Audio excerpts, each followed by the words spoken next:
जोजोलपा अनि नमस्ते सबैजनालाई welcome back to my channel. आज चाहिँ आएको छु हामीले मोहिङको खाना लिइरहेको छौँ। फर्स्टमा दाललाई यसो उमाल्नेछौँ। अर्को प्यानमा चाहिँ अब माछा पकाउने छ। यसमा लेमन ग्रास, फिस सस, माछा। अब यसलाई अब 10-15 मिनट जति पकाउने।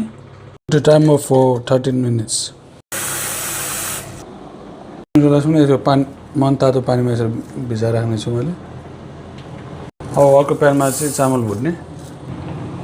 अब साइडमा चाहिँ फेरि अब हामी प्याज काट्नेछौँ। प्याजलाई पनि यसरी मसिनो मसिनो काट्ने।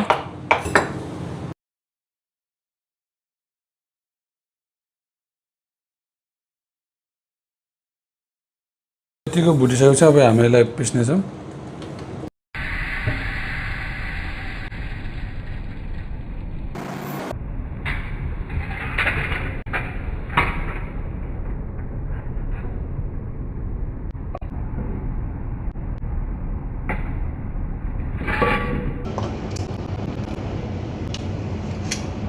माछा चाहिँ यतिको पाकिसक्यो हैन। अब यसलाई साइडमा निकाल्ने।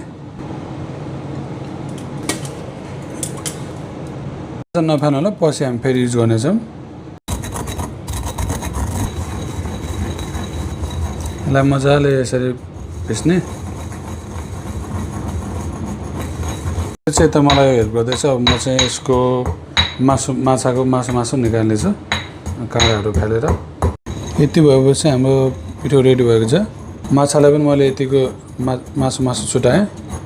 यो यतिको पिसिसकेछ। त्यसपछि हाम्रो यो पाकेको दाललाई पनि यसकै माथि राखेर यसलाई पनि पिस्नेछौँ। अनि यो चाहिँ आज हाम्रो म्यानमारको खाना हो। हजुरहरूलाई लागिरहेको कुन देशको खाना रहेछ भनेर। यो चाहिँ म्यानमारको खाना हो। यसलाई चाहिँ मैले यतिको पिसेँ। यति भए पुग्छ। प्यान त तातिसकेको रहेछ है। अब तेल हालौँ। प्याज अब एकछिन पकाउने यसलाई। अब यतिको यो प्याज पाकेपछि चाहिँ हामी लसुन र अदुवाको पेस्ट हाल्नेछौँ। यसलाई पनि अब यसरी मजाले चलाउने है त। लेमन ग्रास अब यतिको चाहिँ भुट्ने। यति भएपछि हाम्रो यो रेडी भयो। अब चाहिँ माछा हाले।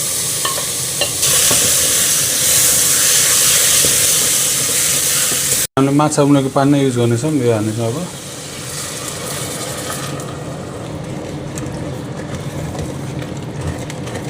अब पानी एड गर्ने यसमा। अनि अघि दाल र चामलको पिठोलाई पनि एड गर्ने। सबै लिनुपर्छ। यो फाल्नु हुँदैन के पनि नफाल्नु होला। यो सबै लिनु है।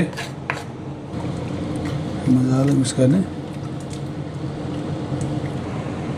बोइल गरेको अन्डा, एमएसजी, स्वादअनुसारको नुन, कालो मरिच, फिस सस। अब यसलाई हामीले 5 मिनट जति उमाल्नेछौँ।